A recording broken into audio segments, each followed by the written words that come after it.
আসসালামু আলাইকুম ওয়া রাহমাতুল্লাহ। প্রিয় দর্শক, চলুন আগে এই ভিডিও ক্লিপটি দেখে আসি।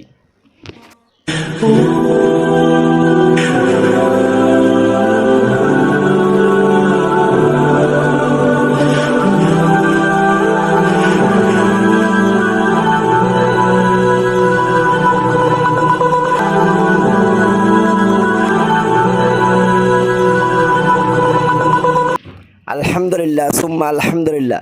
প্রিয় দর্শক, কি বুঝলেন? আল্লামা মামুনুল হক সাহেব গতকালকে মোবাইল কিনতে গেলেন। মোবাইল আমরা লক্ষ্য করেছি, এখন আমাদের শাইখুল হাদিস মামুন সাহেব যেখানে যান, আমরা জানি বর্তমানে বাংলাদেশের একজন সেলিব্রিটি নাম্বার ওয়ান, তিনি সবচাইতে জনপ্রিয়, যার উপরে আর কেউ জনপ্রিয়তার শীর্ষে নেই।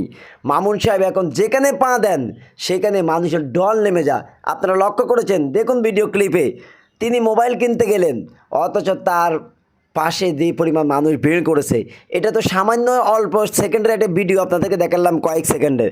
বাস্তবে যদি আপনি সেখানে যেতেন তাহলে বুঝতেন। প্রিয় দর্শক, আমি নিজে যখন ওনার সাথে সাক্ষাৎ করতে গেলাম গত সপ্তাহ, আমি দেখলাম ওনার সাথে দেখা করার জন্য বাংলাদেশের বিভিন্ন প্রান্ত থেকে মানুষ ছুটে আসে। খাগড়াছড়ি থেকে, বান্দরবান থেকে, তারপরে কুমিল্লা থেকে, তারপর গাজীপুরের চৌরাস্তা থেকে, চট্টগ্রাম থেকে পর্যন্ত মানুষ এসেছে আমার চোখের সামনে দেখা। তার মানে উনি এমন এক পর্যায়ে আল্লাহ ওনাকে নিয়ে গেছেন, সম্মানের সর্বোচ্চ পর্যায়ে ওনাকে আল্লাহ সুবহানাহু ওয়া তাআলা নিয়ে গেলেন। যেখানে যায় উনি, যেখানে পা দেয় সেখানে মানুষের ভিড় আর ভিড়।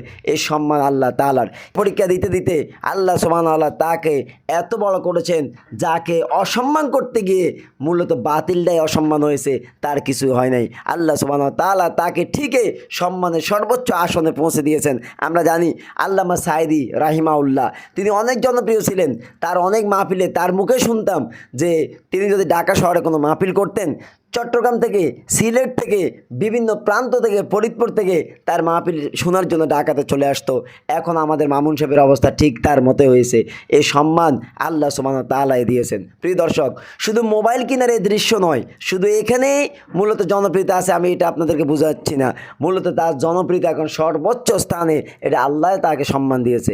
তিনি মোবাইল ফোন কিনেছেন, আসলে কারাগার থেকে বের হওয়ার পর তিনি এখনও কোনো মোবাইল চালান না। তার ফেসবুক আইডিতে আমরা সবাই অ্যাড আছি, আমরা এখনও তাকে ফেসবুকে পাচ্ছি না। আমি জানি, আমি যেদিন দেখা করতে গেলাম সেদিনও তার হাতে মোবাইল ছিল না। তার মানে এখন থেকে আবার তিনি মোবাইল চালাবেন, আবার ফেসবুকে, ইউটিউবে অ্যাক্টিভ হবেন এবং আমরা তাকে আবার অনলাইনে পাবো। তার কাছ থেকে অনলাইনেও আমরা অনেক কিছু জানবো, শিখবো ইনশাআল্লাহ। হয়তো সেদিন বেশি দূরে নয়, এই কারণে তিনি মোবাইল ফোন কিনতে গেলেন। আমরা তার জন্য দোয়া করি এবং তাকে ফলো করি। তার মতো আলেম যেন বাংলার বুকে আল্লাহ সুবহানাহু ওয়া তাআলা ঘরে ঘরে দান করে, এটাই আল্লাহর কাছে দোয়া করি। আল্লাহ রাব্বুল আলামিন যেন তাকে তার রহমতের চাদর দিয়ে সমস্ত হিংসা, বিদ্বেষ, ষড়যন্ত্র থেকে আল্লাহ তাকে হেফাজত করে, আমরা খাস করে তার জন্য দোয়া করি। তো প্রিয় বন্ধুগণ, ভিডিওটি শেষ করলাম।